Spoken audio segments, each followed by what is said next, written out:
Hello, I'm Robert Costa, and this is the Washington Week Extra. During the show, we told you about the staff shakeup inside the White House that saw Chief Strategist Steve Bannon exit. But earlier this week, the administration announced another change, this time a promotion. Hope Hicks will take over the job of Communications Director, at least on an interim basis. And at 28 years old, Hicks is the youngest Communications Director in history. Jeff, she has been at the president's side throughout the campaign and in the White House. What is her rise in the West Wing tell us? Yeah, and she rose through the Trump organization. When the president decided he was going to run for the nomination, she went along for the ride with him. I think what it suggests, again, that we know about this president is that he values loyalty. Hope Hicks has been nothing but loyal to this president. And unlike the last 4 communications directors who've since parted from the White House, there's no chance that she's going to fly too close to the sun, as did Anthony Scaramucci, and then found himself quickly on the outs. Will she ever appear at the podium, in the briefing room, or It's on TV? doubtful, because Kellyanne Conway actually, during the transition, floated her name as a potential press secretary, and they decided that she wasn't quite ready for it yet, and she turned it down. So there's no expectation that she'll... A couple of Republicans, Molly, told me on Capitol Hill that she may be one of the most powerful women in America because, yes, she's now the interim communications director, but she's really the gatekeeper for President Trump. Yes, that's right. She decides who walks into the Oval Office. She decides, to the frustration of many of his other aides who have had more powerful titles, she's the one who really controls access to him, what he sees, what information he takes in, who he meets with, which, as we've seen, is so influential with a president who is so impulsive and makes decisions on such an individual basis, right? There's not a lot of convening of councils and making a group decision with this president. On the other hand, she's kind of a cipher. She just started a Twitter account, I believe, this week. She never speaks publicly. She's never actually quoted. And she really prefers to be behind the scenes. I think, to Jeff's point, one of the things Trump likes about her is you could not accuse her of being a showboat. Quite the opposite. But so it's not clear what that power that she has is for, other than, I think, the advancement of Trump in whatever form he desires. The other thing is, Trump likes and trusts her in a way that he doesn't like and trust most of the people around him. And so she has, throughout the campaign, she's never told him what his message is, but she has constantly, over the last couple of years, kind of nudged him in different directions, made recommendations to him, helped him, advised him. I mean, I think her role with the president has been incredibly substantial constantly since his rise. Even though she's never really had the communications director title, she's never really wanted the administrative responsibility. And so the advantage she has as communications director is that relationship, which is really hard to find. I mean, the president has a relationship with his daughter he's very close to, a relationship with Jared Kushner, his son-in-law, he's very close to. But there's just not a lot of other people in the White House. His former security guy, Keith Schiller, is one who's also very personally close to, but there's not a lot of people in the White House who Trump is truly comfortable with on a deep level. And so having someone like that in this position could mean the White House runs better. He believes that her one goal, one sole thing, is to make him look good. And during the campaign, like when we used to try to book the president during the campaign, then candidate Trump, she was the person who you did that with. She was the one you went through. She was the one who handed him the phone. She was the one who thought about how did he look, where would he go, how this was going to work, did he need to get out of bed too early? Like, you had those conversations with Hope. And she wants him, I mean, I believe, I've never talked to her about this, but she makes him look as good as you can make him look, and he really, really values that. I think you just had an insight. So Hope Hicks is the person behind President Trump making all those calls to television networks from home? Yeah. No, I've been on the phone with her at 5 in the morning before, yes. The other thing, one other thing to say about Hope Hicks is that she's a total pro. She's very young. What do you mean by that? I mean that the president has long surrounded himself with staff who are very unconventional, who do things their own way, who kind of have these like eccentricities about them. I mean, think of Corey Lewandowski, who was just as eccentric as a person as you could possibly imagine in the role he had. Hope Hicks is a pure public relations person, and she's very young, but she handles her job with a level of professionalism. She never loses her cool. Never loses her cool. Always nice to people. That's right. Never gets emotional. Yeah. Never gets emotional. It is, can be tough, but is tough when she has a point to make. There's a level of ability there that is admirable. And her only ideology, I've dealt with her as a reporter, is she doesn't have an ideology beyond Trump. And so you look at the new General Kelly, Chief of Staff, pretty non-ideological figure. Hope Hicks, now interim communications director. She works closely with Jared Kushner and President Trump. This is not a Republican White House or a partisan White House. It's a Trump White House. Let's stay with President Trump, because there was a crowded field of Republicans hoping to fill Attorney General Jeff Sessions' seat in the United States Senate. But after Alabama voters went to the polls on Tuesday, just 2 men are standing. One is Roy Moore, the twice suspended former chief judge of the state Supreme Court.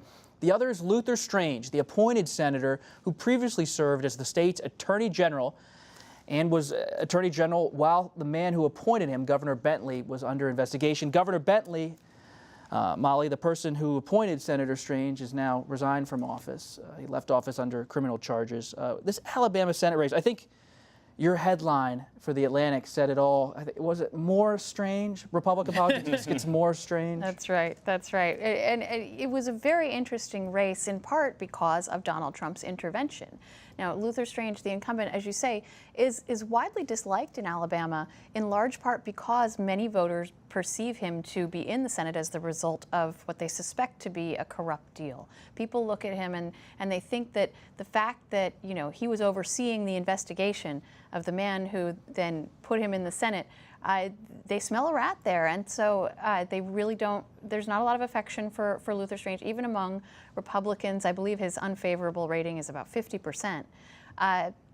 And Roy Moore, on the other hand, is a beloved political brand in Alabama. He's the Ten Commandments judge, and then 10 years after he got kicked off the bench for refusing to take down the Ten Commandments monument, they put him back in office, and he got kicked off the bench again for refusing to implement the Supreme Court decision on gay marriage. So he's a colorful figure, someone who's got a very well-known personal brand apart from any of the sort of politics of the moment. And a third candidate, a member of the House Freedom Caucus, Mo Brooks, appeared to be gaining to the point where he might have come in second in this race, and you would have had the embarrassing specter of the incumbent backed by the Washington establishment, backed by the Senate Majority Leader, and millions of dollars in campaign spending, could have actually come in third and failed to make the runoff. Donald Trump changed all of that when, a week before the election, he tweeted his endorsement of Luther Strange. But it's not like they're best friends, President Trump and Senator Strange. The buzz in Republican circles is that President Trump heard Congressman Brooks said some negative things during the presidential primary, even though Brooks is now a vocal Trump supporter, and that was the reason he went to Strange, out of spite. That was part of it. I mean, he also, though, could have endorsed Moore if he wanted to. And there were people, from what I understand, urging him to do that, or just to stay out of it. Most of the people in Trump's orbit thought that he should stay out of it. He viewed himself as doing a favor for Senator McConnell. He thought that he could do something personally nice for McConnell. And then, you remember, it was later that same day that McConnell's comments that Trump perceived as insulting, saying he had unrealistic expectations, it was after the Strange endorsement that Trump saw those comments, and he felt he'd been betrayed. He felt he'd done Mitch McConnell a favor, and McConnell had insulted him in return, and that is why he went off on that anti-McConnell tirade for 2 days after that. He felt personally affronted by someone he had just done a favor for. Especially with Bannon back on the outside and the Mercer money flowing again, there's going to be a lot of proxy fights going into 2018 between this sort of Bannon, Trumpian, tear down McConnell wing and the incumbent Washington Republican Party, and Trump is going to have to navigate this. And I had the feeling with this endorsement, it was kind of like that Monday statement he gave on Charlottesville. It was the one he had to give, but didn't really feel. But then he did double down on it. He tweeted several more times in support of Senator Strange and recorded a robocall, which my sources in Alabama tell me was probably the killing blow to Mo Brooks. But to your point, that's a really good illustration of what happens when Trump goes up against Breitbart. Right. Because all the talk radio guys and Breitbart were for Mo Brooks. Trump endorsed against them, and it turned out the president had more power than they did. So if we are in a situation where Breitbart under Bannon may try to go up against the White House on occasion, that could tell you where that balance of power actually is. And we have President Trump going to Arizona. He's tweeted multiple things about Senator Jeff Flake. who is up for re-election. He seems to be supporting the woman who's going to run against Jeff Flake for that Senate seat. And I'm curious to see if Kelly Ward shows up in Phoenix. That's the candidate on Tuesday. running Yes. against Senator Flake, Yeah. who the president's now tweeted about. Yep. And Jeff, you're going to go there, aren't you? Yeah, and the president's going to Phoenix against the wishes of the Democratic mayor in that town. The concern is that he's going to inflame really raw emotions coming so close after what happened in Charlottesville. And there's also the larger question of whether or not the president's going to pardon Sheriff Joe Arpaio on that stage there. Arpaio said, very controversial, sheriff said he would welcome it. Yeah, one imagines he would. Sure. Well, and Trump has publicly said that he's considering it, which he says about a lot of things he doesn't end up doing, but he then tweeted about it, and so it's clearly something that is actually on his mind, and Arpaio is someone that he views as having been very loyal to him. Michael, I had a conversation with Senator Strange on the phone this week, and it was Senator Strange said President Trump called him, and Senator Strange made sure to ask President Trump for his endorsement and how much he would appreciate it. And so he made the ask to President Trump, and President Trump's response, Senator Strange said, was, how about a tweet?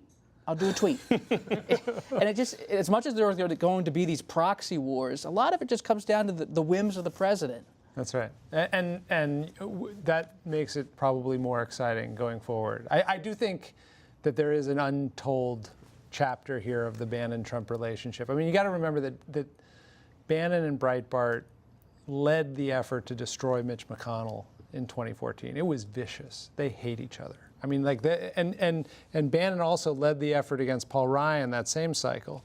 And Bannon now with these, chest-thumping comments today, there's a war coming there. I mean, it is going to be a war. And Trump's ability to navigate it, I mean, if he wants to get something through the Senate, he wants to get something through the House, he's going to have to make some pledges to Ryan and McConnell that he's going to do something for them. Can you imagine if President Trump works a deal with House Speaker Ryan and Leader McConnell, and he says, we're ready to go, and then Breitbart goes to war against the deal, says it's a bad deal. Well, and it's worth pointing out that while the Trump candidate beat the Breitbart candidate, the Trump candidate still came in second. Second. The Trump endorsement was Right. not Does he really have powerful political enough capital? with Alabama Republicans. This is a state that's quite red state, although 62% for Trump.